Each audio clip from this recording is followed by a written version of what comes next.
Here is every document that I needed for my fully funded CSC scholarship. I'm going to explain it to you step by step, what nobody tells you about the process. Now, if you are working professional researching about MBA options abroad and you keep finding the same recycled advice about the USA, the UK and Canada, this channel is for you because I choose China. I am going to tell you about everything that I know. So today is 15th of June.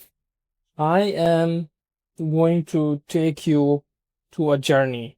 Oh, there's a bug. So the journey started almost last year December it started, and the good news is that I'm not working as a full-time pastry chef anymore. I'll be going to study in China, and as you can see, I will make some unfiltered, what they call it, the video. Pretty much try to make it every day, and I will give you guys a gist, like how the video will progress, like what I did 1, 2, 3, 4, 5, like that, to research my university, to what documents I prepare and what I am currently going through now, what documents I gather. So if you're new here, hi, I'm Preetham. I am from India. I have worked in the United States for 5 years as a pastry chef and also 2 years in Saudi Arabia, and I have gained quite a lot of living abroad experience, but this time is going to be really different. Why? Because I am going to study. I'm not going to work now, and it's going to be abroad. It's not in India. I wrote down test number first. I was doing listening. Please never mind the writing. And you can see, started slowly. Test, I got 32, I think 32 out of 40. I was doing all the listening practice while working full time. Start practicing IELTS whenever you get a chance, because IELTS score lets you to take that score, carry with you for 2 years, academic or general, regardless. Now, if you're going to move abroad for work purposes or immigrating, I think you should take the general because that's the criteria. And if you're going to study, you need to take academic. It's pretty much the same, but the topics are a little bit different, and I would say quite a lot different in that case. Now I was preparing for my interview preparation. Where is the list? I got it here. Docs needs. I wrote down here. So basically here, as you can see, docs needs, long time ago. Time flies. As you can see, your passport from the time you start your study to 1 year. 2, recommendation letter. So it depends, like if you are doing a bachelor's and then straight on wants to go to a master's, you can, but some of the universities require you to have 2 to 3 years of work experience when you do a master's. Now, here I was almost working for 7 years after my bachelor degree. So I did not give them my professor's recommendation letter. Instead, I gave one of my colleagues from Saudi Arabia and one of my executive pastry chef from the United States. Personal statement is also important. So after you choose the university, you need to write a personal statement. Okay. After you write the personal statement, then come IELTS. I told you, first thing you want to do, you start with the IELTS because it will take time for you to practice, then sit on the exam. Comes to bank statement, and then comes scholarship form, application form. Now bank statement, some universities ask because some university want to see like how much is your bank statement right now, even before you start applying. Most of the cases in my university, it was not mandatory. I was talking to the international student advisor, and she said that okay, it's not necessary really. Now let's come to the scholarship form. Okay, we went ahead one step, but after you have everything, you submit, okay, all of your documents plus whatever documents the university portal will ask you. But these are basic criteria. Apply, then you will have an interview date. If your profile is good, if you have a strong profile, if you have a good IELTS score. For me, I got IELTS band 8. And my work experience and my career was very stable. I had different experiences in 2 different countries. So overall, it was a pretty strong profile. And what happened after I applied? Then I got selected for the interview. So let me write it down. Interview. After interview, then they will assess your interview performance. Then the college, this is recently I know, then the college will make a list, right? On that list, 1, 2, 3, 4, 5, all the candidates who are admitted to the university, there will be a list. There will be their program name. There will be the school that they will go in the college. Suppose I'm going to do an MBA, I'll go to the management school, and then your score will be there. So there will be a score, right? There will be a score. Why the score, you ask? This is very interesting. Here it gets a little bit funny. They give a hypothetical score that they don't mention for what criteria, but I'm assuming it depends on your profile. It depends what you wear on your interview. Okay, I really wanted to deliberately let them to choose me and to put me in a place. I will tell you why I did that later. So they will give you a score. After that score, you will be eligible for applying a government scholarship on that particular country that I am going. In this case, it's China. That's being said, I wear nice like suit, nice white shirt, like a blue tie, give an interview. It puts just a good impression overall. So far, let's back forward. What documents you will need. I don't want to make it too long. Passport, recommendation letter, 2 of them, your personal statement, your IELTS examination certificate, your bank statement, if required by the university, your scholarship form that you will apply after you give the interview. After you have all these documents, then you have to just wait for the interview and then give it a good interview. Always remember your personal statement, why you want to go to that school. And I did a lot of research. I practiced literally like some of the points that I want to talk about. Today is June the 18th, and as we talked about before about my IELTS preparation and the examination process and what documents that you will need. Today, let's talk about the police clearance certificate. Okay. So in my case, till date, I had to take 2 police clearance certificate. Why? I will tell you. So you also prepared ahead. So first police clearance certificate, I went to the police station and I took a manual police clearance certificate because that time I didn't have enough time. Now, enough time for what? Enough time for when you applying to the university, you need to have a police clearance certificate. Well, technically, the university, if you cannot even give the police clearance certificate in the first place, but if you applying for the CSC scholarship itself, you need to give your police clearance certificate. That is really important. There is mention that you don't need, if you don't have police clearance certificate, then you can discuss and negotiate with the college and they will write a statement that they verify yourself, and then the college will issue a documents and you can give that documents to upload it to the CSC portal. But in my case, I didn't want to take any chances. So I went to the police station, made a physical copy of that documents, and I had to upload it. Now, that was exactly happened in the month of March when I applied, right? When I applied to the CSC portal. So that was in the month of March. Now, hypothetically, imagine if I get the scholarship, then I have to start my university from September. So March, April, May, June, July, August. 6 months, August, September, 7th month. Here, typically, police clearance certificate is they issue only for 6 months, right? I'm talking about India. So after 6 months is covered, and now you need to apply for a visa. And I have seen this, but I will cover it also later when I do for the visa. But in the visa, they don't necessarily ask police clearance certificate, but it's absolutely a criteria for yourself to, if you're serious enough, to provide the police clearance certificate. So now, couple of days ago, I applied for another police clearance certificate. The exact date was June 7th. Okay. Are you here with me so far?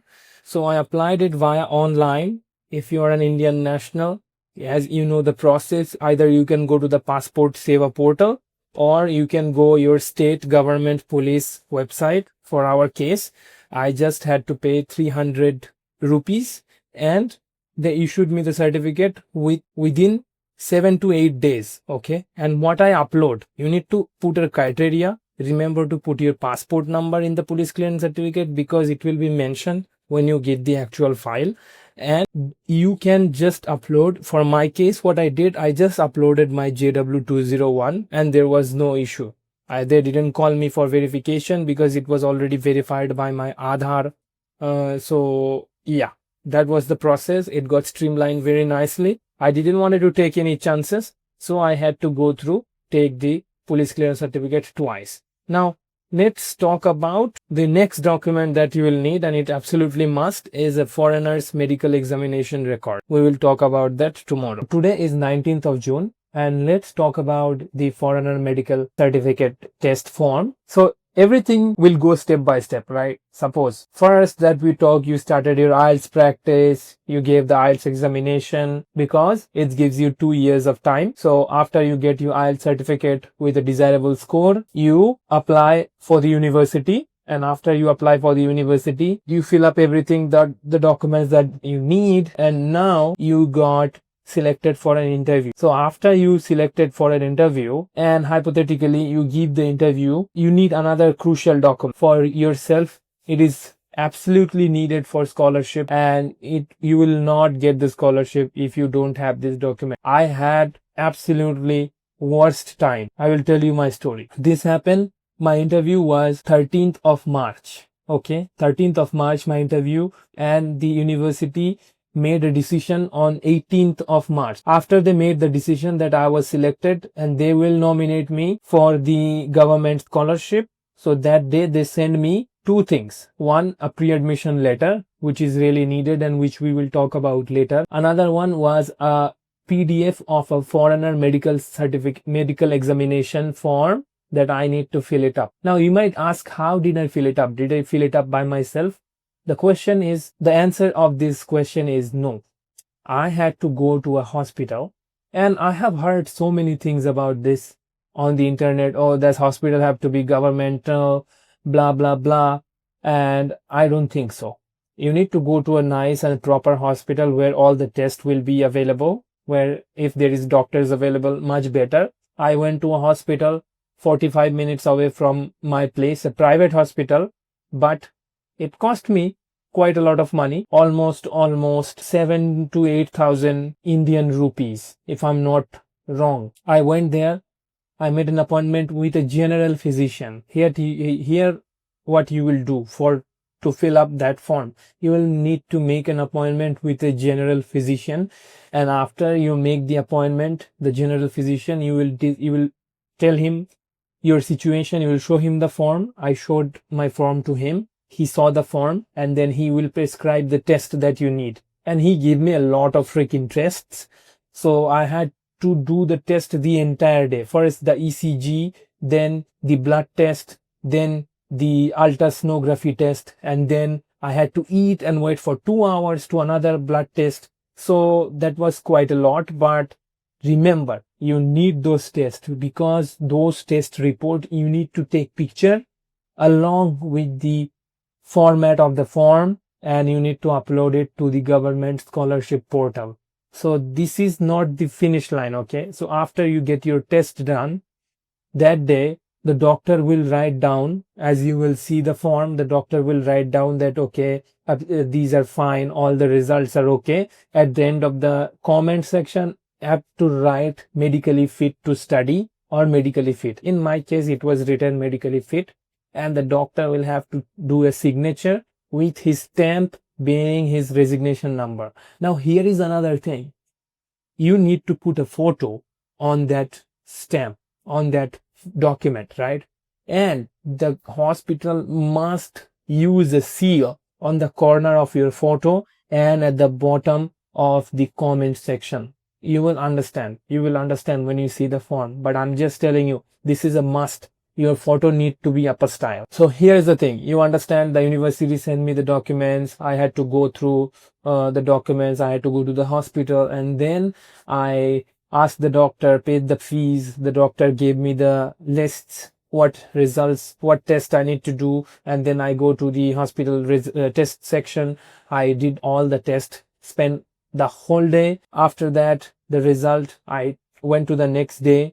I got my result. I took the specific reports which the government scholarship portal had asked, and I pasted those reports along with it, made a document, created a file called medical reports. Okay, so far I hope you understand. Now next, talk about your transcript, your degree certificate, and an extra one I will put it. It's your degree is authenticated or legitimate by the Chinese standard. I will tell you the story how you can bypass this by a nice and easy method. If your university is not responding to the Chinese government web officials email, then you can follow this path. Okay, until next time, let's talk about our degree certificate and transcript. So here you will need to do one thing first. So first, the university will, when you apply for the university, there will be a place called that CSCSE, something like that. I don't remember that. So I will tell you what it is exactly. It is an agency that is operated by the Chinese government. So they will, what they do, they will authenticate your degree, right? That your degree is compatible with their education system or not. If you remember WES also work kind of same way. Actually, when I was in the United States, I already affiliated my degree because I wanted to go into Canada, and then I sent my transcript to the WES, and then they send me a mail and I had the copy. So I give WES and also I give the degree certificate. But how? What happened is that agency, CSCSE, the scholarship agency, they send multiple emails to my university in West Bengal. But what happened? My university, either they did not got the mail or the mail got in spam.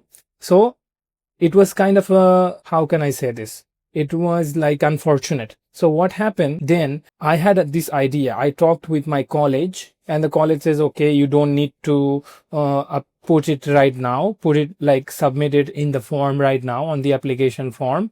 What you need to do, you need to authenticate it some way. So I sent that degree to the Chinese embassy, New Delhi, and then authenticate my degree with that. So what you need to do, you just need to contact any agency. If you need an agency, let me know. I know one person that works pretty good. He based in near Delhi. And what they did, they actually authenticate my degree certificate with mention the China authentication stamp and everything. So that went for the university, step 1. So what we learned so far, we learned that your degree certificate needs to be authenticated either by the CSCSE agency. They will send an email to your university will send an email back that confirming you are the student in fact. And if that did not happen, the best option is to authenticate your degree via embassy. They do this kind of work. You can ask me in the comment if you need help. And another one, later in the stage, what happened is that when I applied into the college, then I had my interview, then I provided the documents, then they told me, okay, now you can apply for the CSC Scholarship, which is the government fully funded scholarship.